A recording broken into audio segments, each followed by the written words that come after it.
Not every parent is perfect, but definitely a person becomes a better parent upon realization, upon identification, and upon learning.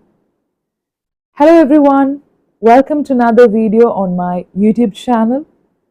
Today's topic is quite sensitive, but I'm very sure that it's going to help each and every one of you listening to me because I have a book here. You can also see the screenshot by the side of the screen. This is a book that I recently finished, and I thought that this will help many of my subscribers because I've been getting emails from adults and also grown-ups asking for guidelines regarding emotionally immature people, and today's topic is emotionally immature parents. Now, you'll be having a few questions in your mind as you're listening to this video. It's quite natural. The first question would be, um, can parents be emotionally immature? Definitely. They could be and they can be. If we have got toxic relationships in this world, definitely there is something known as toxic parenting as well. And the unfortunate situation and circumstances arise when a child is helpless and do not know what is to be done in such situations, and they grow up eventually and later realize what has been happening with them. Okay, so this might sound a bit difficult for you to digest because you haven't come across such situations. And you should also realize that very few people grow with emotionally immature parents. So if you haven't been through such a situation, you don't have the right to say that there is no such situation. Because people listening to me, parents listening to me, teachers listening to me, and even grown-ups, some of them will definitely be able to relate with what is written in this book. And a psychologist will not write a book as this if there was no such attitude as toxic parenting and emotional immature parents. The second point that would cross your mind, that would flash across your mind, would be that I'm able to relate some of the guidelines with people in my life. It could be parents, it could be relatives, it could be friends. Yes, it's possible, but our intention and the intention of my video is not to target people individually. We have to consider these situations and people objectively so that you stay away or you take precautions or you don't get impacted for a very long period of your time, leading to anxiety and depression, because parents are part and parcel of your life and you have been living with them, and from the time of your birth you have been with them, you have been growing with them and evolving. So it's very hard for children to digest that this has been happening and a parent is emotionally immature. It's definitely because of the parental care that the parents got. It could be because of prior experiences. It could be because of the background and certain situations and circumstances. But the sad fact is that people realize this very late in their life, and it leads to anxiety, depression, neurological disorder, sometimes bipolar disorders, and you take the help of a counselor, and some people don't even go to a psychologist or a counselor because they feel that, oh, it's not right, or people are going to isolate me. So you may be able to relate with a few people in your life, and that's absolutely okay. But what you should do is not to have anger or be provoked or say that, oh, I came across this video and that is what you are. It's not like that. Let's deal with problems in a very objective manner so that you don't get affected, because we are not here to change the world and it's very difficult to change grown-ups. Okay, but some people do, and some people do take initiative to take those baby steps and become a better person. Now, coming to this particular book, when I got this book in my hand, um, I feel it was too late because I received a few emails from children and from grown-ups asking for guidelines on emotionally immature people. Okay, so before coming into this particular video, before giving you the highlights, this book is written by Lindsay C.Gibson, and she's a psychologist practicing psychotherapy individually. She's specialized in psychotherapy, And the best part of this book is, after giving a guideline, after giving a highlight, she gives case studies from her life and from the people and patients that she has been meeting. So it's quite convincing, and some of the cases are really relatable. And definitely you would have come across emotionally immature parents or guides or mentors, and later you'll have these questions: why are they behaving this way? I haven't done anything wrong. Why are they like this? And it's really difficult to figure out, because these are not my words. These are the words of the psychologist who has written this book. She's an author, and she's saying it's quite unfortunate for children to have been tackling emotionally immature parents. It's not that they have to take the role of their parents, but the sad fact is that they don't realize these things. And if they realize, they're quite mature. So when you come across a teenager, or when you come across adults who are mature or even immature, I think you need to look into the background. And some people grow to be very mature people because they have been through these turbulences in their life. And some people evolve as individuals the minute they realize that I have been living with emotionally immature parents or people in my life, and that makes me a better person. So that's the purpose of this book, not to derogatorily to discourage people who are emotionally immature, but only to understand certain aspects of life. So I'll give you only the skeletal structure of this book, because you need to really read, and I cannot include all the points. I'm afraid I cannot include all the points through this video. It's not a review, but it's something that I learned. Okay, so beginning with the book. Now, beginning with the book, as I told you in the beginning of the video, my objective is not to hurt anyone, but the earlier the better. And the earlier you realize that certain things, certain realities are like this, you can definitely tackle your life for the better purpose. Okay, so I'll just give you the skeletal structure as I told you earlier. So this book is definitely divided into different chapters, and it begins with a beautiful introduction on why this author is writing this book. The first chapter is all about how emotionally immature parents affect their adult children's lives. How exactly? What happens? What is the process of this affecting? Of course, they go through this emotional loneliness. You must have heard, you must have come across children saying, I'm undergoing this emotional loneliness.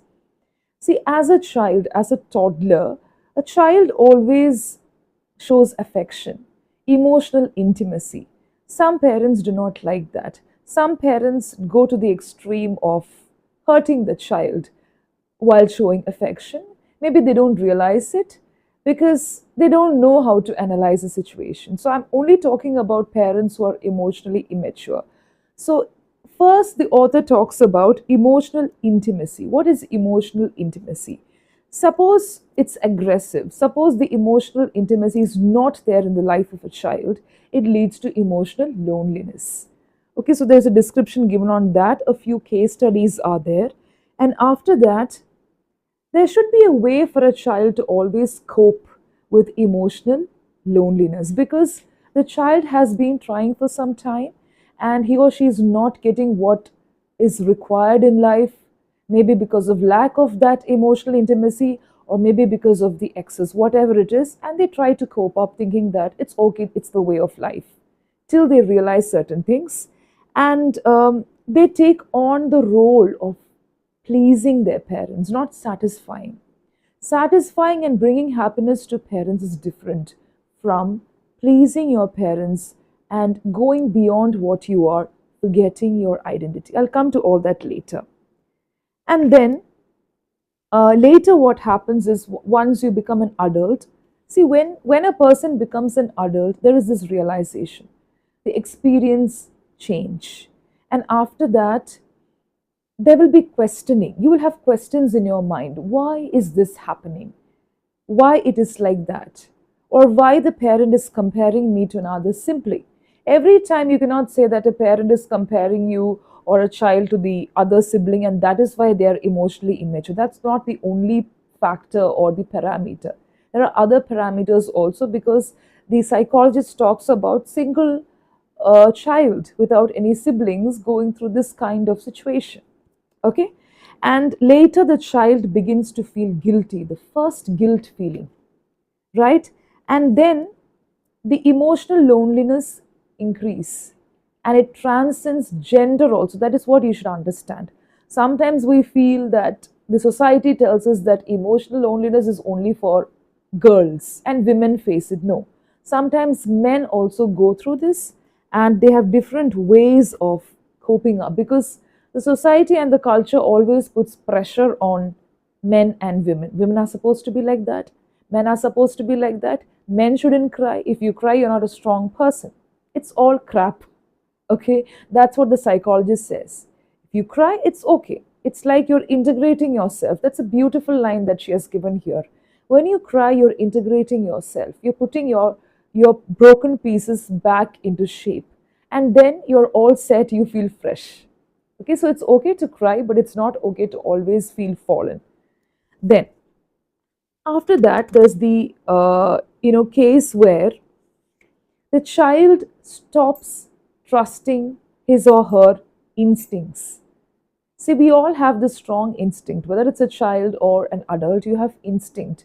You have this gut feeling, and sometimes we don't listen. And later we say, oh, I thought so, I should have listened to my instinct. So later, even if it's a strong intuition or an instinct regarding the career, regarding a relationship, the child stops listening because he or she feels, oh, I have not been able to please my parents. I have not been able to satisfy my parents. So my instincts are not correct. Let me not listen to myself.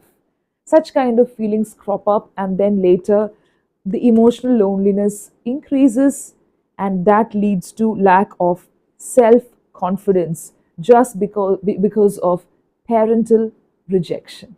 Okay, that's how this particular chapter ends, with lot of examples given, and why it is wrong to not have emotional connection. In the sense, is it right or wrong to live without emotional connection? Of course, it's not right, because we all are social beings. We need to be emotionally connected to some people. It shouldn't be aggressive emotional connection where you rule a person, where you show dominance and authority. That is not correct, because it's not healthy. But healthy emotional connection is always good. It helps you to develop, it helps the other person also to develop. Okay, that's how the first chapter ends. And then the second chapter is all about recognizing the emotionally immature parent. So the author has talked about dispassionate behavior, aggressiveness, dominating personalities, dictatorship, and how to realize the pattern. One beautiful point from this chapter is, do not conclude by just one situation, one circumstance, or just because a parent is aggressive towards you over a period of time, maybe for 2 months, you cannot conclude that, okay, my parent is emotionally immature. No, you should identify the pattern. There are certain patterns that helps you decide or conclude that this person is emotionally immature and I should tackle with this objectively. Okay, so there is a kind of list. There are some activities given here to define maturity, and also how do you understand the meaning of rigidity and single mindedness. Now, when you understand rigidity, you should keep these things in mind. Okay, let me give you all the points first. Low stress tolerance, they always do what they feel is the best. Now, rigidity doesn't mean always being strict, always being disciplined, or always showing the dominating character, not allowing the children to speak. That's not rigidity. Of course, that's one type of rigidity. But there are some parents who are very polite, who go to the extent of being very likable in the society, but at home they are quite rigid, they are not open to conversation. That is also rigidity. Politely rigid, impolitely rigid. So all those parameters are given here. Okay, then they will always do what is best for them and not for, they don't go for discussions. Okay, then they have little respect for differences. So if somebody is different, if somebody expresses difference of opinion, they don't respect. They say, oh, you want to do what is right for you, do it. I am doing this for you, I'm doing all these things. Such kind of listing comes out. Then they are always self preoccupied and self-involved, in the sense they always refer to themselves. They say, look at me, look at how I have evolved. Of course, listing your achievement is different from always referring yourself. Look at me, you should be like me. You don't have the right, I mean, no parent has got the right to say, you should be like me. Then the child is not another individual. So, self referential points are good at times, not always. Self reflection. You need to reflect yourself as a parent, reflect on yourself after a day, just to evolve, not for dominating and showing authority. And I didn't tell you about self preoccupation and self involvement. See, that is when the parent is always involved, in the sense, if the person is working, the person is workaholic, then they're always preoccupied. They don't have time for their family members. When I say time for family members, it's not spending 24/7 and being always with the family members. That can also be jarring. Spending quality time, even if it's just half an hour or 45 minutes, how much of time you spend with the child and with your spouse or with your family members, that actually matters. It's not the number of hours, but how you spend it. Instead of always showing that authority or always being formal with your family members, that also doesn't help in connecting emotional bond. Okay, so such kind of things. And some parents always like to be the center of attraction, and if they're not, they just get up and go. So such kind of things are mentioned here. And they have low empathy and they are not emotionally sensitive. So when a child comes and shares certain aspects of their life regarding relationship or regarding their feeling, you don't have to be sensitive. A person need not be overtly sensitive, but you can show some empathy, some sympathy, and say, oh, I have been through this similar phase, or I understand how you're feeling.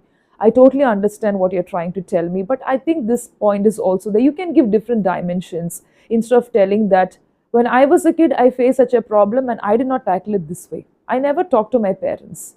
So don't take it as an exemplar in your life, because things have been changing today and the world is becoming smaller and smaller. In the sense, when you don't give space to your children will find other alternatives in life. And that could be the wrong alternatives, and that could be the worst alternatives in life that could damage their life forever. And then there's no point in blaming yourself or others in the family. So, what we can do is, what parents and teachers can do is to show the right path and the wrong path and say, you should always give the freedom to the child to choose between the right and the wrong. So such kind of guidelines are also given here. Okay, and some of the parents are very inconsistent and sometimes they're contradictory. For example, they say you should be disciplined in life, but they're not disciplined in their life. Maybe 1 or 2 days they will not be disciplined. That's okay. That's what I told you. It's okay if the same pattern is repeated. That's when you have to conclude. Maybe for 1 or 2 days the parent is not disciplined. That doesn't mean that for the entire life they are like that. Just look at the pattern. 2 days the parent is not feeling well and not disciplined, it's okay. But how is it holistically? That is what a child or an adult always will have to look at. I think these guidelines will help you to even grade, or not grade exactly, I'm sorry for that word. You could actually find out the toxicity in a relationship also, not just parental relationships. Okay, then of course you have other chapters such as how it feels to have a relationship with an emotionally immature parent, then how they get provoked, the meaning of anger. Anger is not always shouting and getting irritated. Some parents go to the extent of being very calm. I told you about the polite people. They are very polite. You try to share something with them, either they escape from the scenario, or they'll be always polite in such a way that they make the other person irritated and just walk away from the scene. That is also rigidity. That is also lack of maturity. Okay, so such kind of very subtle points are given here. They resist repairing relationships. So after a fight, there's always fight in a relationship, and when you have strong emotional connection, you will have fight. You should have difference of opinion, and that is when the bond gets stronger. Without fight, without arguments, there won't be connection. So sometimes after a fight, there is always a need for emotional repairing. So such kind of parents don't encourage. They resist emotional repairing or repairing relationships. That's quite dangerous. And they always get scared to openly, even if they don't want to accept, even if they don't want to show that they were wrong, admit that they were wrong. They can always have a discussion after the fight, after the argument. They can be open to discussions. So that is also something that you need to take note of. And after that, in chapter 4, the author has given 4 types of emotionally immature parents. Okay, I'll just mention all the 4 types because it's really important.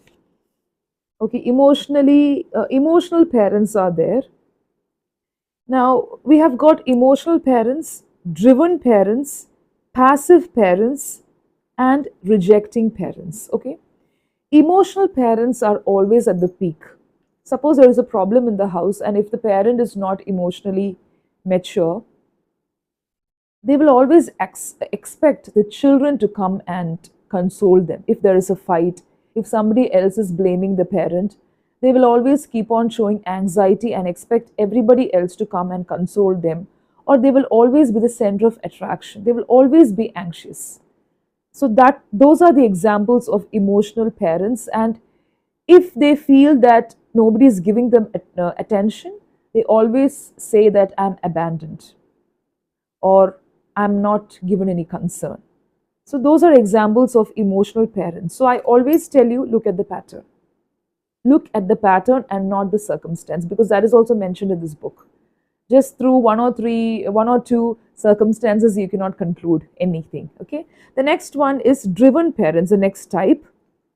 They're always goal oriented and they always have objectives. So you might think, is it not okay to have goals and objectives in life? Absolutely, you should have goals and objectives in life, but they are goal oriented and they never go to the extent of compromising. Compromise is different from sacrifice.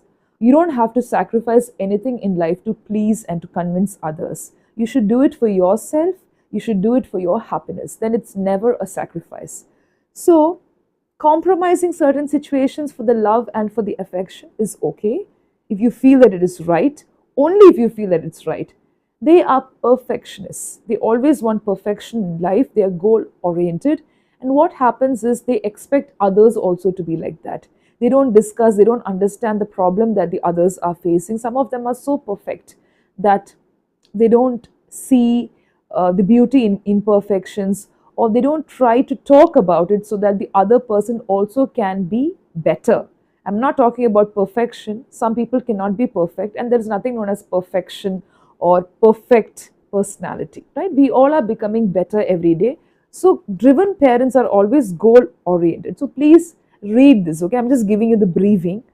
And they rarely pause long enough to have empathy for their children. They're always controlling and interfering when it comes to running their children's lives.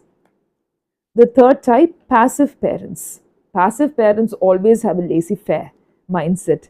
That is, they never discuss, they never correct their children, even if the child beats another person, or if the child do not score any marks, or if the child has been doing something very wrong for a very long period of their time. They smile and they're very polite. They try to convince, they try to advise, they try to give their suggestions in a very polite way. See, in certain places you have to be assertive and you have to be angry. You have to get angry because everybody is a human being. And even in certain relationships also, you need to get angry when you are, depending on the person standing opposite to you, okay? So passive parents are always okay. They're fine with everything. And finally, the child reaches a point where the child questions the parent, asking, why didn't you correct me? You had all the right to correct me. Why didn't you correct me? Why did you allow the society and the others to blame me or always point fingers at me? Those are the guidelines given under passive parents, and they are less obviously harmful. They are not harmful, and they're always liked by the children in the initial stages. They are less obviously harmful than the other types, but they have their own negative effects. So always understand that passive parents are slow inducers. They are like slow drugs.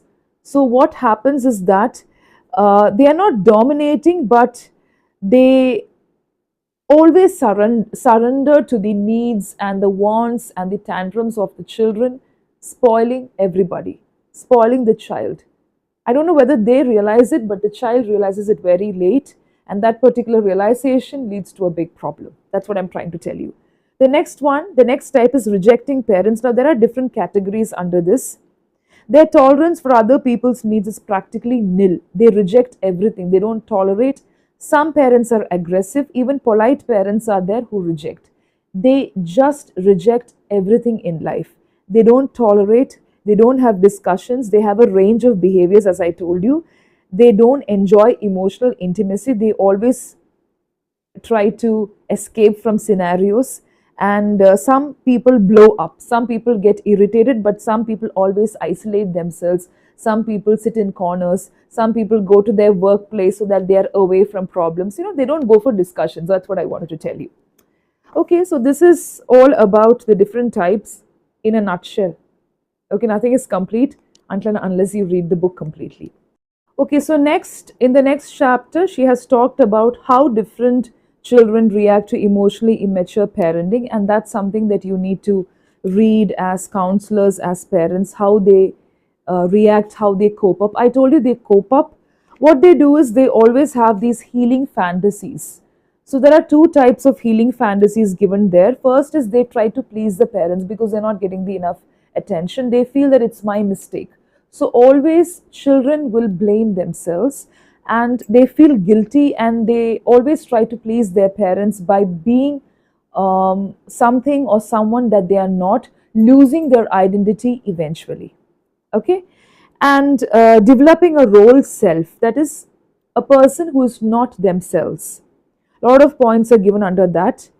Before that, healing fantasies, they always have this conditional statement in their mind. These conditional statements like, if only I had parents like my friend, if only I was fairer, if only I had good complexion, rosy complexion. Some parents go to the extent of making fun of children because of their appearance. If only I was good in studies, or if only I was like this, such kind of things. I'm not talking about parents who try to correct their children. So if children are listening to me, if parents try to correct you, it's only for your good.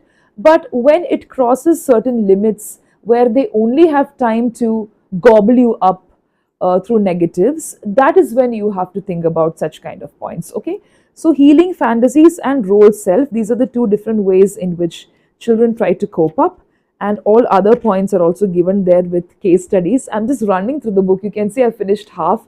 I'm not doing justice to the book because there are a lot of points. I cannot finish it through this particular video. Then we have heard about introverts and extroverts, but here the psychologist, the author, tries to speak about internalizers and externalizers. Okay, so there are a lot of hidden dangers when it comes to externalizers and internalizers. Externalizers always, they show their emotions. They are quite they are chatterboxes when it comes to their feelings and emotions. So they are not dangerous actually. To an extent, they irritate others and frustrate others, and they always cause inconvenience. But when it comes to internalizers, such kind of children and parents, they always keep everything to themselves. So you may feel it's okay to not communicate everything with everyone, right? Because some people are not right. They are not the right people for communicating your needs and wants and desires. But still, the author has gone to the extent of giving differences between internalizers and externalizers. Okay, this particular chapter is divided into 2 points. So first point is breaking down and awakening. So breaking down and awakening says this particular chapter talks about the condition, the circumstance, or the point, the peak. It's like you have been dealing with emotionally immature parent and you become an adult. The person becomes an adult and then realize certain things. Oh, it has been wrong, not because of comparison, and then the person breaks down. Breaking down doesn't mean sitting and crying. Breaking down could be anxiety, depression, total collapse. And then there is this awakening point. Okay, that is what is mentioned through this chapter, chapter 7. Next is how to avoid getting hooked by an emotionally immature parent, because it's not very easy. You look at all the parameters and then this fantasy, this bubble pops, it pops. And after that, how do you cope up, and how the psychologists help people to get over it? Do not get hooked. That is why I told you have to deal with such people objectively. That's beautifully expressed in this chapter, how to deal with people, how to cope with parents who are denying your needs and wants and who are very dominating. Different types are there, who are very driven, who are very passive, but you know that it's not correct, who are not, some parents are not able to give guidance in your life, but that's not because they are not good. So always look at the pattern, always try to answer these questions, because beautiful exercises are given towards the end of every chapter where you can tick and cross and analyze the situation and try to find out where you belong and where toxic relationship and toxic attitude belong, as per this book. And then comes the last chapter, how not to get hooked up. That's what I told you just now. And then comes the last analytical chapter where she talks about adult children of emotionally immature parents, because that's where problems crop up. That's when many people, lot of case studies are given here. That's where most people understand the value of dealing with emotionally immature people. Then comes parents, then comes relationship, because uh, 2 or 3 cases in this particular book talks about adults who try to go for relationships in their life. So they try to find people who can support them emotionally, because they didn't have emotionally mature parents. So they try to find people who are very perfect or who can really give them emotional support. That doesn't happen. It's like a fantasy, and then the bubble pops. Nobody is perfect. Such kind of understanding and realizations come into their life. So it's more of mutual understanding, understanding your life, and it's not in convincing others. As I told in the beginning of the video, parents listening to me, elders listening to me, there is something known as toxic parenting, but you will not be able to understand the bruise of another person until and unless you have a bruise, until and unless you have a wound in your hand. You may be able to empathize, saying, "Oh, I'm really sorry for that."